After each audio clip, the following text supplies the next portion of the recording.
My way of arguing with a Muslim is the way I would argue with any heretic. I would say, oh Muslim, where are your records? If truly Jesus was a Muslim, as you argue, show me the records of the Islamic religion after the time of Christ. Show me. Show me the record that can connect historically Christ all the way down to Muhammad. Where is your apostolic succession? Because I find Jesus, the disciples, the church, the early church and later church, the medieval church, and there's a succession. You can see this continual history. You don't find that with Islam. In Islam, it's Muhammad. So where was Islam before Muhammad? Where was it? Where was Islam before Muhammad? Show me your records. And that's it. That's all. Show me your records. Give me your pedigree. Oh, there are no records. I'm done talking to you. What is the best way to refute Islam? That's it right there. With Christianity, I can find a record. I can go to Jesus, Paul, his disciples. You can find the writings of St. John, the book of Revelation. And then you go into the disciples of John. You see Clement of Rome. You see Ignatius of Antioch. You see these people who were direct students of John, who was a direct student of Jesus. And you can just see this continual succession. You can go from Peter to Clement and Linus, etc., etc., etc. And you can even find Linus in the New Testament, mentioned in the New Testament. Where is that in Islam? If the true teachings of Jesus was Islam, then show me the records. And I would use this argument against any heretic. Mormon, I would ask the same from the Mormons. Show me your records. Show me the Mormon Jesus. And show me, where is Mormonism in history? Where is it? Where? Well, Muslims will say, we have the Arian heresy. Well, Arians still believe that Jesus was the Son of God. You guys reject his sonship. So I'm not finding Islam. Yes, there's overlap between Arianism and Islam, but it's not Islam. It's Arianism. So show me. Where is it? Where are your records? Well, I would say the same thing with any heretic. I'm a Jehovah's Witness. Oh, show me the Jehovah's Witness Jesus. Show me the Mormon Jesus. Show me the Muslim Jesus. Show me where your church is before your church popped up. Show me, where is the Jehovah's Witness church before Charles Day Russell? Where is the Islamic church before Muhammad? Where is it? Because you have a lot of time that passes between the time of Christ and the time of Muhammad, between the time of Christ and the time of the Watchtower Society, between the time of Christ and any one of these. Joseph Smith. Joseph Smith didn't pop up until 18 something. So that's a long ass time after the resurrection. So where's the Mormon Jesus? Where is he? Well, okay, shut up. I'm tired of listening to you. Okay. I went to a Muslim debate. A pastor in person, and Protestant pastor kind of lost. It's sad, man. It's sad. People just don't know these things. They say, we have to go into the Bible, and we have to get into the Greek. I don't want to get into that stuff. Just show me the records. Show it to me. Show me the history. I don't want to get into the Greek and the Hebrew and split hairs over words. If Islam is true, then we would find Islam. Because the Muslims say, well, Isa, sallallahu alaikum, Isa is Muslim. He's a Muslim. Jesus was a Muslim. Okay, Jesus was a Muslim. Show me your Islamic church before Muhammad. Well, the Arian heresy. Can't use that. Show me. Where's the Mormon church before Joseph Smith? You're saying that, so the Mormon church popped up at what date? Hold on. When did the Mormon church pop up? Mormon church popped up when? When did it pop off? 18 something? Who cares? Let's say it popped off in 1800. So 1800 years after Christ. That's when the God decided to show the light of his gospel to the world. His Latter-day Saints, as you call them. It's just retarded. It's retarded. I mean, you have a pope that says civil unions are necessary. We need civil unions, and and Catholics are fine with this. And you have an entire institution that has protected pedophiles and sexual predators, and it's an institutional evil. It's not just something that, it's not just a number of isolated cases. I mean, it's an actual institutional cancer within the Vatican, and that's something that just can't be ignored. Well, we're the true church founded by Jesus. Y'all becoming trailer park trash Christianity is what you guys are becoming. Really, the Vatican has become trailer park trash Christianity, where they're raping kids, and the cops come and say, "Hey, what's going on here?" "Oh, nothing. We're just following God." Y'all raping kids. No, man, we following Jesus. No, you ain't. You raping kids. It's like when the cops go to a home of a family where the kids are being molested, and of course the kids are homeschooled, right? You ever notice that? You got a bunch of homeschooled kids, and they're all being molested by the parents. Have you seen this sort of thing? I've seen this happens all the time, especially in the homeschooling world, which is why when someone tells me that they were homeschooled, this is going to sound kind of wacky, guys, but I'm just going to say it. Some of y'all are going to have difficulty taking this, but I'm just going to say it. When someone tells me that they were homeschooled, I always take a step back, because to me, it's a red flag. To me, it's a red flag, because there is so much weird shit that happens in the homeschooling world, and I remember anytime, dude, I hate this shit, dude. I hate this shit so much. When you're talking to this is the problem with talking to American Christian girls. Every American Christian girl wants to homeschool their kids. They all want to homeschool their kids. Like, I want to homeschool. No, you don't. You don't want to homeschool your kids, because you are going to be so burned out. Most people, I think, are not fit to homeschool children. And the thing about homeschooling is that the kids are always there, send them off to public school, because when they're in public school, they learn how to deal with people who don't agree with them. They learn how to deal with every type of character that they're going to meet in real life in society. They're going to meet the degenerates. They're going to meet the psychos. They're going to meet the sickos. They're going to meet the crazy teachers. They're going to meet racists in school. Oh, yes. They're going to meet crazy-ass Muslim people. They're going to meet probably a few Mormon folks while they're at it. And they're going to meet people who are just like them. And they're going to create that bond. And that crazy-ass world that they'll be in while they're in campus, that'll make that bond a lot tighter.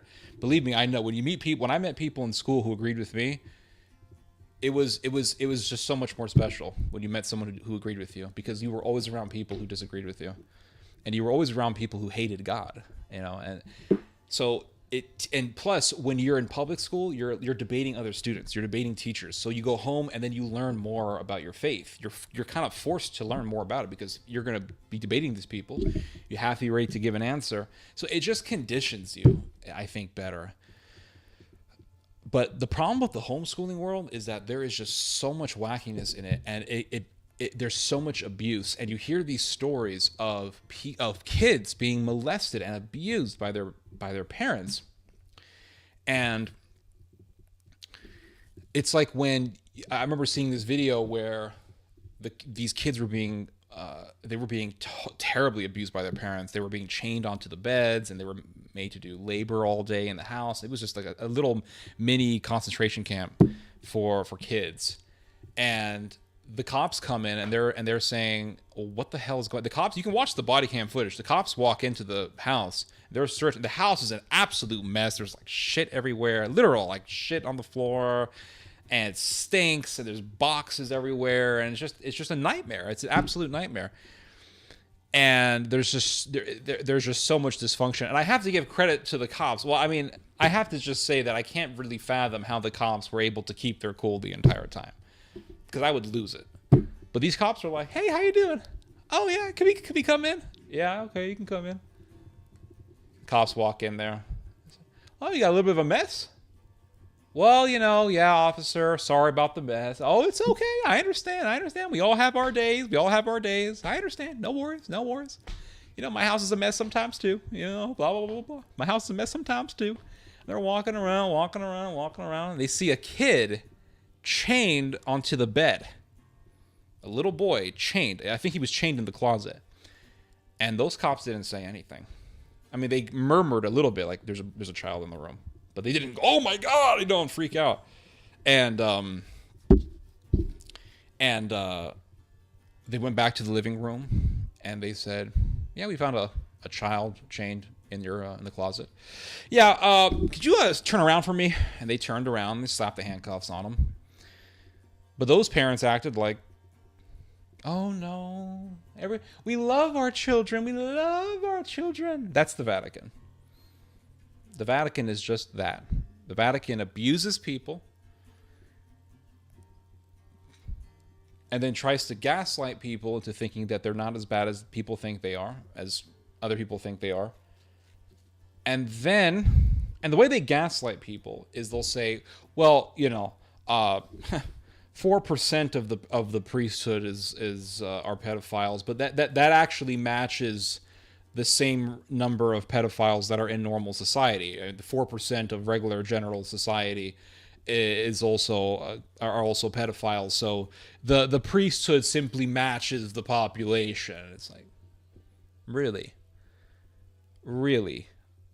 4% in the priesthood is not the same as 4% in the general population, because there's a very small number of there's not a lot of priests out there, right? There's 1,000 priests in America, a couple thousand priests or something like that. So out of every, let's say 4% is the correct number.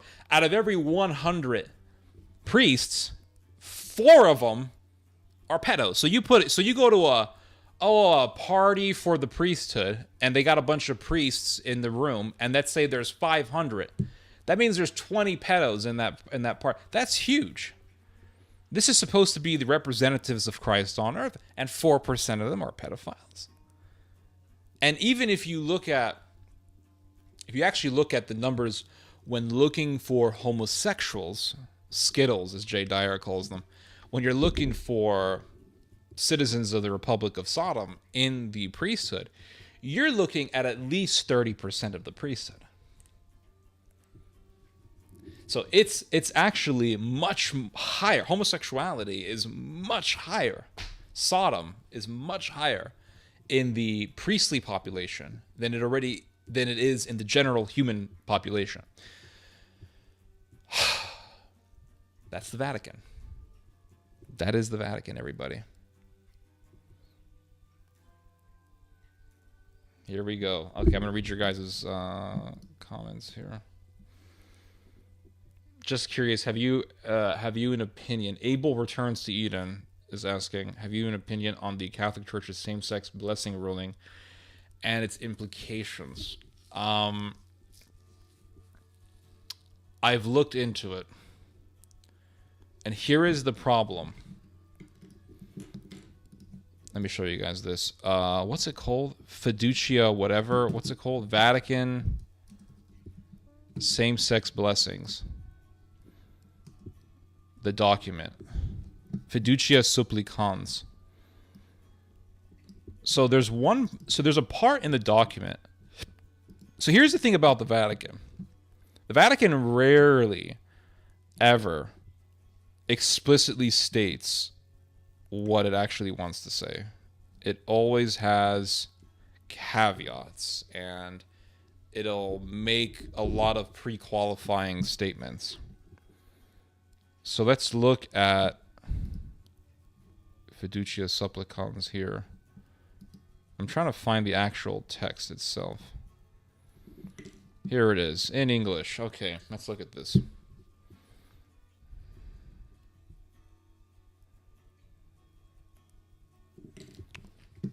All right, hold on.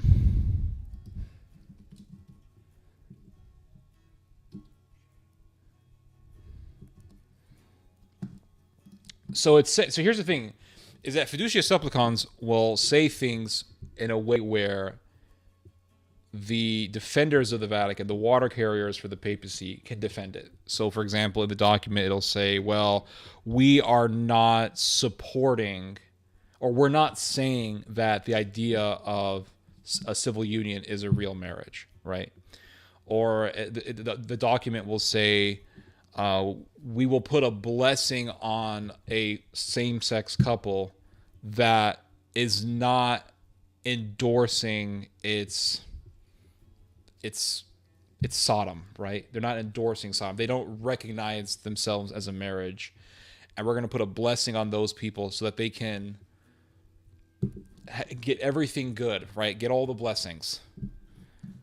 And so if you look at section 31 of this document, and this is so stupid. I don't know why we're acting as if this stuff is holy gospel, guys. It's not. It's not holy gospel. But people argue about it as if they're arguing over the Bible. The Bible says that homosexuality is an abomination, and it says that it is worthy of state legislated harshness. That's what the Bible says. I go by that. I don't go by what some rabbi I don't go by what Rabbi Francis says. I don't go by what some lunatic with a kippah says. Okay, but this is what it says here. It says within the horizon. Okay, within the horizon outlined here appears the possibility of blessings for couples in irregular situations or for couples of the same sex. That is it. I am done. I'm throwing this thing in the trash. That's it. Oh, but it means that's it. I'm done. That's it. I don't, this whole idea of, well, we can put blessing on them, but the blessing is to help them. And we're not recognizing same-sex stuff, but we believe in the blessing because the blessing is going to be beneficial for them. And it's going to get them closer to God. And all of this stuff, all of it is just a giant strategy. It's all subterfuge. It is a way to get people comfortable with the idea of two men in a church. That's what this is. There's two men in a church. I remember many years ago going to church, Catholic church, and I was there to receive the sacrament of confession.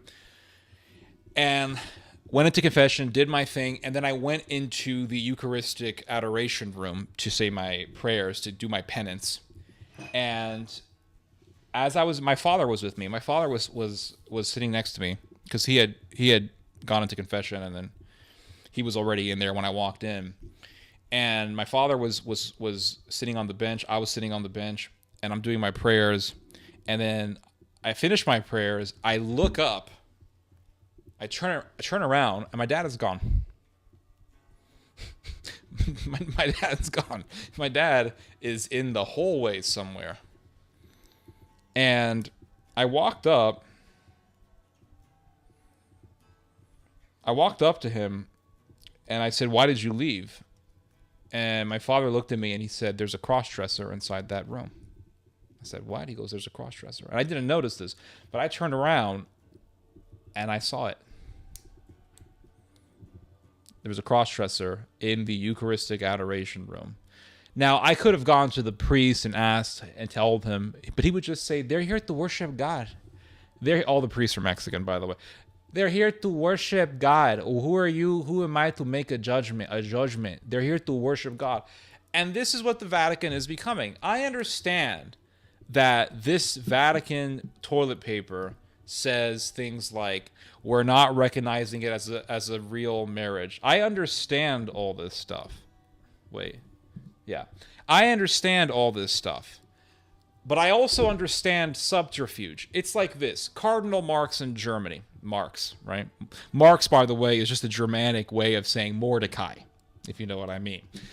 Cardinal Mordecai / Marx, he is very much in favor of basically embracing Sodom. And back in 2014, the church, the Catholic, or 2013, 2014, one of those years, around a decade ago, the church had its synod on the family. And the synod on the family was very controversial because the synod on the family,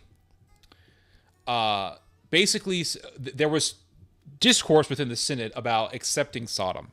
And they said, well, there are things, beneficial things, that Sodom can offer to the church. And some people in the synod wrote this document saying this, and they put the document up for a vote on whether or not they should accept this. And they put it up to a vote whether or not to accept Sodom, and bam, the great majority of cardinals voted in favor of Sodom. Oh yes. The thing is that they didn't, although they were the majority, they didn't have the majority that they needed to pass it. And if it weren't for the Africans, they would have passed it, right? Because the Europeans and the white people many white people have, sadly enough, embraced Sodom. The Africans are much more resistant to it. And even though they didn't officially win, they won in the sense that they could get that many cardinals to vote in favor for Sodom. It's like this. If I was Adolf Hitler, here I am, we're living in Weimar, Germany, we're living in the Weimar Republic, nobody knows who I am, right? I'm just an obscure person who is aspiring to take over Germany and revive the Reich. But you got social democrats and center-right conservatives, and you got Catholic politicians and a bunch of cucks, right? They're not as hardcore as I am. And I want to be the ruler. So I start running, and I start doing speeches. And slowly, little by little, people start listening to me. People are coming to my speeches. I get maybe 10 people, 20 people here and there. And then we run an election. There's an election, and then I run, and I get 0.5% of the vote or something like that. 0. Whatever. I get a decimal percentage of the vote. People will say, you're a loser. Well, it depends how you see things, right? Depends on your perspective. Sure, in that case, I would be officially a loser in the election. I didn't win anything. But the fact that I could even get a decimal percentage or a fraction of a percentage of the vote means that I'm gaining ground. Little by little, but I'm gaining ground. Fast forward to 10 years later, now I'm getting, not 10, let's say 6 years later. Now I'm getting 15% of the vote. Oh, that's substantial. Well, are you the majority? No, but you're getting 15% of the vote. That's pretty damn big. That means out of every 100 people that's coming in to vote, 15 of them are your fans. That's a lot of people. 5 years later, I'm getting 30% of the vote. So it's all about how you see things, right? It's all about perspective. The fact that a fanatical right-wing lunatic who wants to commit genocide has gotten 30% of the vote is pretty damn big. That's a pretty big deal. Now, is it 50% of the vote? No. Is it 80, 90% of the vote? No, it's not 100% of the vote, but it's 30%. That's a lot of freaking people. That is a victory. That is a win. You have to see things like a railway track. You have to see things like a railway track. I want to read to you guys something that I find super fascinating. Hold on a second. It's called The Third Reich by this guy named Michael Burleigh. And this is a fascinating book, I must say. And so he gets into this strategy by which to change society, right? He talks about this strategy that existed in Germany to change society. How do you change a society without people really even seriously noticing that you're changing society? How do we change society to the point where by the time the society is significantly transformed, people are absolutely shocked because they couldn't see it coming? So here we go, guys. So he talks about this German reporter who used the analogy. He talked about how the Nazis transformed Germany. And it says here that this reporter compared the process of Nazism's attempted moral transformation of German society to rebuilding a railway bridge. Engineers could not simply demolish an existing structure because of the impact on rail traffic. Instead, they slowly renewed each bolt, girder, and rail, work which hardly caused passengers to glance up from their newspapers. However, one day they would realize that the old bridge had gone and a gleaming new structure stood in its stead. So he uses the analogy of a railway bridge. Instead of demolishing the railway bridge completely and then starting it from the ground up, which would disrupt railway traffic, you just take a little piece of the bridge out. Take a little piece, just one piece that if you took it out, it won't affect the ride of the train. It wouldn't affect the train ride. So you just take a little piece out, and then you replace it with a newer little piece, whatever that piece may be. Take a little piece of it out, a little piece of the railway out, replace it with another little piece. And you just keep doing this. And eventually, you got a new railway bridge. But because it was so subtle, the people on the train didn't even notice. That's how you change society. You change society not by heaps and bounds, but by grains of sand. By grains of sand. It's called incrementalism. That's what this is called. It's called incrementalism. You work by increments. And the Vatican understands this. And how do I know that the Vatican understands this? It's because once the Vatican had that vote on whether or not there are gifts that we can receive from Sodom, even though the cardinals didn't have the majority that they needed, they still were the majority. The majority in favor, the cardinals that were in favor of Sodom were the majority. And even though they didn't win the election, they still showed the world how many cardinals are pro-Sodom. And what did Cardinal Marx say? He said, let me read to you guys what Cardinal Marx said. He said something to the likes of, I'll just summarize it first. He said something to the likes of, now that we had so many people vote in favor for this, this is actually a positive step. But I'll show you. I'll show you guys the quote here. Here it is. I found it.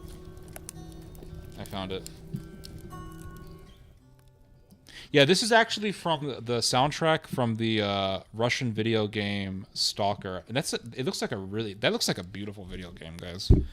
I really want to play it. But this is from this book by Matthew Hoffman, and it says here.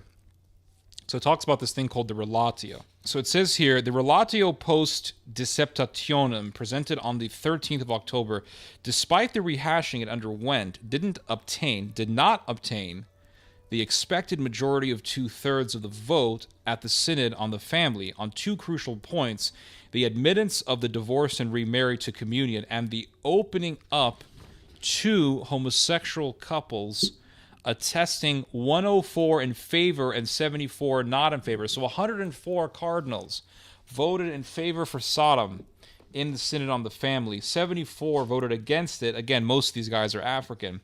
Most of the ones who voted against it were African. And it says here,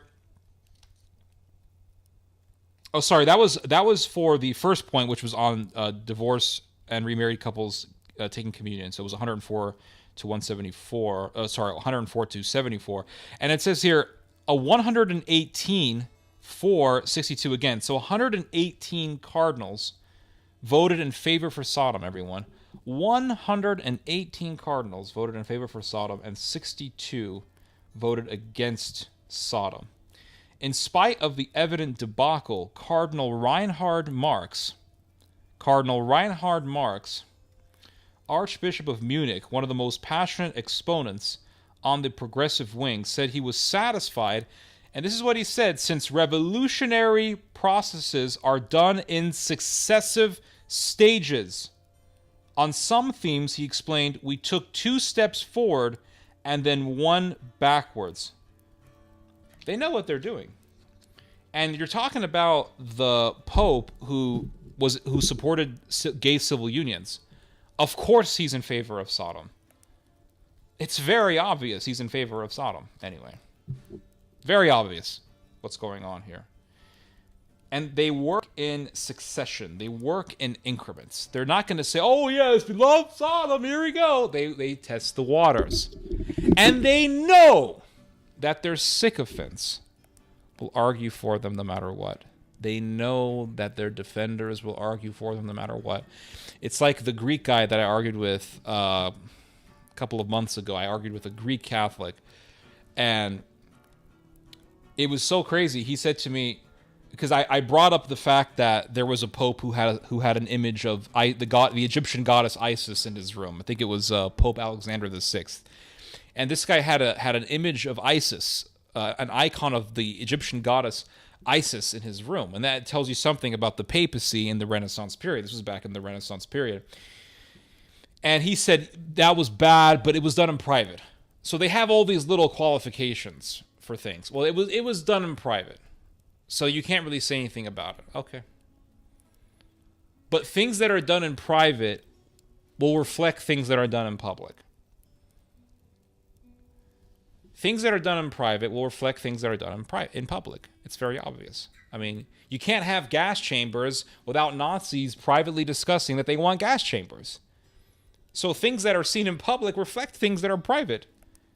Because Alexander VI would later on give his blessing to the Kabbalah. So, of course, his image of Isis reflects that. So it's not just something that we should ignore, even though it's so-called private. But then I brought up Pope Francis with him, and I said, okay, and this was at the end of the debate. I said to him, Francis said that he supports gay civil unions. Do you think that's heresy? Yeah, it's heresy. He had to admit it, right? Yeah, it's heresy. Well, that was done in public. But it wasn't done in the seat of Peter. All right, at that point, I said, I'm done with this conversation. Goodbye. And I ended it. They have all these little... They're very slippery. The Catholics have mastered the art of pill pull. They have mastered the art of pill pull. And they're very slippery and they're very deceptive. They're very good in subterfuge. They've become the synagogue. They become the synagogue. They've become the Talmudic institution. And they have all of these little loopholes. Today I was watching a debate between Trent Horn and Timothy Gordon, and they were arguing over the death penalty. And Timothy Gordon was bringing up legitimate points that were obviously true, that were easy to see, that were blatantly right in front of your face. And there was Trent Horn just being slippery the entire debate. It's not on YouTube. You have to look it up on Google. It's on Trent Horn's website. Or his Spotify. For example, Timothy Gordon said, okay, Genesis, the book of Genesis says that the death penalty is good, that it's necessary even. And the book of Genesis says, okay, Noah and his family, they just got through the flood, they're off the ark, they're sitting around the campfire, Noah's growing grapes so he can make wine, somebody's playing the guitar, it sounds something like this music right now. And God tells Noah, whoever sheds man's blood by his hands, by man's hands, shall his blood be shed. So if a man sheds the blood of another man, by the hands of men shall his blood be shed. In other words, if somebody commits murder, that person is to be killed. Right there in Genesis. Now, you can't say, oh, well, that's rabbinic law. You can't say that's Torah. You can't say that's Mosaic law. This was a law given to all the sons of Noah. All three sons of Noah, Ham, Shem, and Japheth. Ham being the patriarch of the Africans. Shem being the father of the Semitic races, the Middle Eastern people. Japheth being the father of all the white people. All the European peoples, they all come from the line of Japheth. So this line was universal, and that's why the Romans had the death penalty, the Greeks had the death penalty. All the ancient societies had the death penalty because that was a universal law that was passed down from Moses onwards. It's ancient. From God to Moses, down to everybody else. No arguing. Oh, but the Catholics will find a way to argue. And Trent Horn said, well, that could have been a proverb. And this is what I hate about debating, people. This is what I hate about debating, everybody. What I hate about debating is that you can give someone something so obvious. You can show someone something so obvious and so blatant. It's right there in front of their faces. And they'll say, but it could be this. It could be that. It could be this. It could be that. But it's right there in your face. It could be this. It could be that. And then you got to go to the Hebrew. Let's go to the Hebrew. What does the word shall mean, right? Shall his blood be shed? Well, what is the word shall? Well, then you look at the Semitic word. You look at the Aramaic. You find out, shall is literally the word. If you look at the word for shall, and I can probably look it up real quick here. What's the Hebrew word? Here it is. Whoso sheddeth man's blood, by man shall his blood be shed. And this really falls into the face of all these assholes who sit around, and they'll say things like, but if the government kills the murderer, then the government is the murderer. If you kill a murderer, you're also a murderer. You're no different than Ted Bundy. Yes, as if a judge who is imposing law within his own capacity as a legal judge to have a murderer executed is the same as Ted Bundy. I mean, like, you have to be a sick, twisted asshole to actually believe that. You really do. Really. The government, you've become the murderer now. You became the murderer. You became the murderer. Okay, so in Genesis, God says, whoso sheddeth man's blood, by man shall his blood be shed. So the man whose hands shall kill the murderer. He is now just as bad as the murderer. Is that what you're saying? It's so sick. It's like when Peter slices off the ear of the temple guard, and Jesus says, put your blade back into its sheath, Peter, for those who live by the sword shall die by the sword. Well, what does that mean? That means you could be killed by justice. You could be killed by the law for doing what you're doing. And they will sit there and say, but the government can't kill anybody because Jesus says whoever lives by the sword dies by the sword. Oh, okay. So if the state kills someone whose life is based on the sword, if the state kills the guy who lives by the sword, is the state now living by the sword? This way of thinking, be it from a Catholic or be it from a Protestant, whoever, this way of thinking is so anti-Bible. It is anti-God. It really is, guys. It's just unbiblical. It's just a deliberate attack on the Bible. But there's Trent Horn slipping away like a fish. Well, it could be a parable. Could be a parable. It's a parable, guys. No, it's a commandment. That's a commandment. That is a law. That is a universal law that was given to all of humanity. The commandment of just punishment by the state, the institution of the state. And the Catholics will sit there and slip around, and there is the Pope saying that the death penalty is what? That it's contrary to the gospel. How could it be contrary to the gospel when you are going deliberately against the Bible. They're so full of projection, these people. It's why I don't like them. I can't stand these people.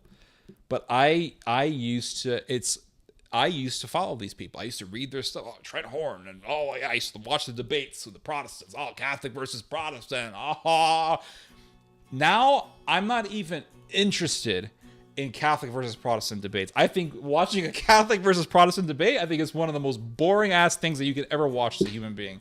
I used to watch them all the time over 10 years ago. 2014, 2013, 2015, 16. I kind of stopped watching them at around, I would say, 2016, 2017. I just stopped watching them. But in the prior years, I was watching those debates. Why? Because I had come from the Protestant world. And I had friends who were Protestant, and I was arguing with Protestants online about Catholicism. And so I was interested because I was going through that transition from Protestantism to Catholicism. So I was very interested in that, in having that debate. I was very interested in having that debate. Now, the only theological debates I'm interested in is Catholic versus Orthodox. That's the only, or Catholic versus Catholic. If it's like I said, Trent Horn versus Timothy Gordon, I am interested in that because I am interested in really refuting the insanity of the Vatican. And I think Timothy Gordon I think Timothy Gordon is a decent guy, and I think he's absolutely right in what he says about the institution of the Vatican. But you got these institutionalists, you got these water carriers like Laughlin and Trent Horn. They're just evil, these people. You can show someone something so obvious and they refuse to take it. Romans 13, the state does not hold the sword in vain. He is the executor. He is the one who unleashes the wrath of God on the evildoer. He holds the sword. The state holds the sword. And Trent and Timothy Gordon gave this to Trent Horn, and Trent Horn says, the Greek word for sword, it's actually referring to a small knife that was held by the Romans, and it's not. Swords kill. That's it. Swords kill. This is how evil these people are. When the thief on the cross told the other thief, and Jesus was in between them, and there was Jesus on Mount Golgotha, and they were both hanging on the crosses, and Jesus was dying. They were all dying, and one of the thieves say to Jesus, "Jesus, if you are the Son of God, why don't you free me? Why don't you free us from these crosses?" This is the Pope. The Pope is the evil thief on the cross who says, "No, release the criminal." And the other criminal says, "We deserve what we're getting." And Jesus doesn't look to the bad thief, to the unrepentant thief, and say, "Oh, you're right. I should bring you off this cross. You're right. I am the Son of God, so I'm going to get you off this cross because I love you." And what these Romans did to you, it's contrary to the gospel. No, Jesus looks to the other priest, to the other thief, who says, "We deserve the death penalty, and this man does not." And Jesus said, "You will be with me in paradise." If it were up to the Vatican, Jesus would be looking at the other thief and saying, "You're going to be with me in paradise." But no, that's not what happened. It is so evil. People have no idea how evil the institution of the Vatican is. It is unbiblical. It is so sinister. They're liars. They're slippery fish bastards. Slippery fish. I was watching this little discussion. It was between Laughlin and some Anglican guy. You can watch it on YouTube. It came out a couple of days ago. And this Anglican guy said, "Well, I don't really trust this whole blessing on gay couples thing. What's up with that? It sounds kind of crazy, don't you think?" And Laughlin's like, "Well, no, man, because Francis, he said that gay marriage is wrong, so you can't accuse the document, man. Ain't nothing wrong with the document. Like, let's just ignore incrementalism. Let's ignore how subterfuge works. Let's ignore all these things. To me, if a church says, oh, there's a blessing we can put on the gay couple, I'm done. That's it. Because St. Paul already told us everything we need to know in Romans 1. Read Romans 1. Look at what Paul says about Sodom. That's all we need to know. Oh no, we got to have a blessing here and a blessing there and all this confusion. Yeah, the Lofton, yeah. You know, Jay Dyer makes fun of Lofton for the way he talks, but it's actually very accurate. I'm not gonna lie, guys. All right, this guy is hold on. Oh man, somebody is obsessed with Sabaton. What's going on here? I got the Sabaton fan, guys. We got the Sabaton fan up in the house, everybody. We got the Sabaton people up in here, yo. Oh my God. I nominate Theo for the next pope. Dude, I'd be assassinated if I was the pope. They'd kill me. What did I say about power? What did I say about maintaining power? To maintain power, you got to please people. They'd kill me.